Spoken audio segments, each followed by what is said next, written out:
നമസ്തേ. ഗുരുവായൂർ കലാക്ഷേത്രത്തിലേക്ക് എല്ലാവർക്കും സ്വാഗതം. ഇന്നിവിടെ ഞാൻ നിങ്ങളായിട്ട് പങ്കുവയ്ക്കുന്നത് ജാതകത്തെ കുറിച്ചിട്ടാണ്. കഴിഞ്ഞ എപ്പിസോഡിൽ ആസ്ട്രോളജിയെ കുറിച്ചിട്ട് കുറച്ച് കാര്യങ്ങൾ പറഞ്ഞിട്ടുണ്ടായിരുന്നു. അപ്പൊ ജാതകം ഒരു പ്രധാനപ്പെട്ട ഘടകമാണ്.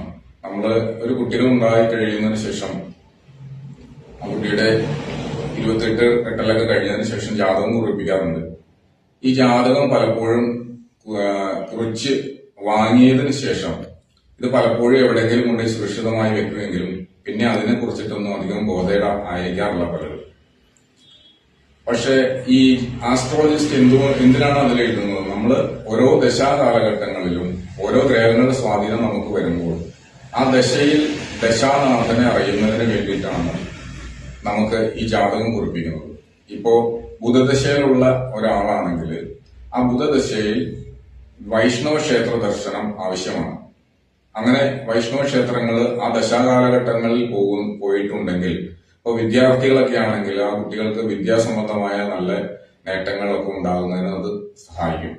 അതുപോലെ തന്നെ ഇപ്പൊ ബുധദശയില് രാഹുവിന്റെ അപഹാരം ഉണ്ടെങ്കിൽ ഇതെല്ലാം കൃത്യമായ നമ്മുടെ ജാതകത്തിൽ രേഖപ്പെടുത്തിയിട്ടുണ്ടാവും.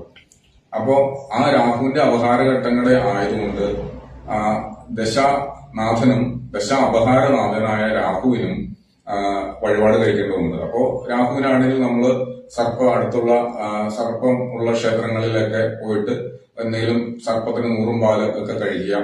അപ്പൊ ഇതെല്ലാം ഇങ്ങനെ കൃത്യമായി ചെയ്ത് വരുന്നതിന് വേണ്ടിയിട്ടാണ് ജാതകം കുറിച്ച് കൊടുക്കുന്നത്.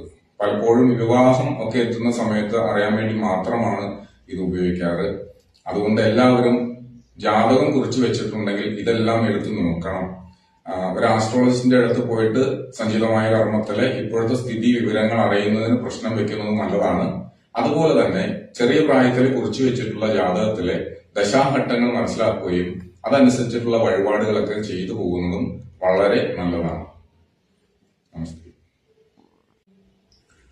നമസ്തേ. ഗുരുവായൂർ കലാക്ഷേത്രത്തിലേക്ക് എല്ലാവർക്കും സ്വാഗതം. ഇന്നിവിടെ ഞാൻ നിങ്ങളായിട്ട് പങ്കുവയ്ക്കുന്നത് ജാതകത്തെ കുറിച്ചിട്ടാണ്. കഴിഞ്ഞ എപ്പിസോഡിൽ ആസ്ട്രോളജിയെ കുറിച്ചിട്ട് കുറച്ച് കാര്യങ്ങൾ പറഞ്ഞിട്ടുണ്ടായിരുന്നു.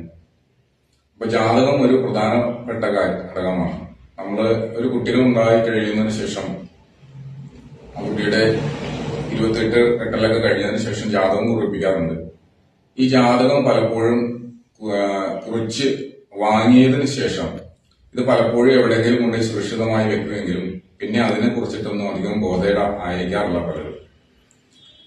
പക്ഷെ ഈ ആസ്ട്രോളജിസ്റ്റ് എന്തിനാണ് അതിൽ എഴുതുന്നത്? നമ്മൾ ഓരോ ദശാകാലഘട്ടങ്ങളിലും ഓരോ ഗ്രഹങ്ങളുടെ സ്വാധീനം നമുക്ക് വരുമ്പോൾ ആ ദശയിൽ ദശാനാഥനെ അറിയുന്നതിന് വേണ്ടിയിട്ടാണ് നമുക്ക് ഈ ജാതകം കുറിപ്പിക്കുന്നത്. ഇപ്പോ ബുധദശയിലുള്ള ഒരാളാണെങ്കിൽ ആ ബുധദശയിൽ വൈഷ്ണവ ക്ഷേത്ര ദർശനം ആവശ്യമാണ്.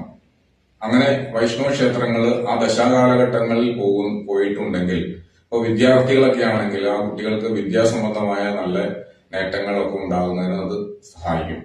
അതുപോലെ തന്നെ ഇപ്പൊ ബുധദശയില് രാഹുവിന്റെ അപഹാരം ഉണ്ടെങ്കിൽ ഇതെല്ലാം കൃത്യമായ നമ്മുടെ ജാതകത്തിൽ രേഖപ്പെടുത്തിയിട്ടുണ്ടാവും. അപ്പോ ആ രാഹുവിന്റെ അപഹാരഘട്ടങ്ങളെ ആയതുകൊണ്ട് ദശാനാഥനും ദശ അപഹാരനാഥനായ രാഹുവിനും വഴിപാട് കഴിക്കേണ്ടതുണ്ട്. അപ്പോ രാഹുവിനാണെങ്കിൽ നമ്മൾ അടുത്തുള്ള സർപ്പം ഉള്ള ക്ഷേത്രങ്ങളിലൊക്കെ പോയിട്ട് എന്തെങ്കിലും സർപ്പത്തിന് 100 പാല് ഒക്കെ കഴിക്കുക. അപ്പൊ ഇതെല്ലാം ഇങ്ങനെ കൃത്യമായി ചെയ്ത് വരുന്നതിന് വേണ്ടിയിട്ടാണ് ജാതകം കുറിച്ച് കൊടുക്കുന്നത്. പലപ്പോഴും വിവാഹം ഒക്കെ എത്തുന്ന സമയത്ത് അറിയാൻ വേണ്ടി മാത്രമാണ് ഇത് ഉപയോഗിക്കാറ്. അതുകൊണ്ട് എല്ലാവരും ജാതകം കുറിച്ച് വെച്ചിട്ടുണ്ടെങ്കിൽ ഇതെല്ലാം എടുത്തു നോക്കണം. ഒരു ആസ്ട്രോളജിസ്റ്റിന്റെ അടുത്ത് പോയിട്ട് സഞ്ചിതമായ കർമ്മത്തിലെ ഇപ്പോഴത്തെ സ്ഥിതി വിവരങ്ങൾ അറിയുന്നതിന് പ്രശ്നം വെക്കുന്നത് നല്ലതാണ്. അതുപോലെ തന്നെ ചെറിയ പ്രായത്തിൽ കുറിച്ചു വെച്ചിട്ടുള്ള ജാതകത്തിലെ ദശാഘട്ടങ്ങൾ മനസ്സിലാക്കുകയും അതനുസരിച്ചിട്ടുള്ള വഴിപാടുകളൊക്കെ ചെയ്തു പോകുന്നതും വളരെ നല്ലതാണ്. നമസ്തേ.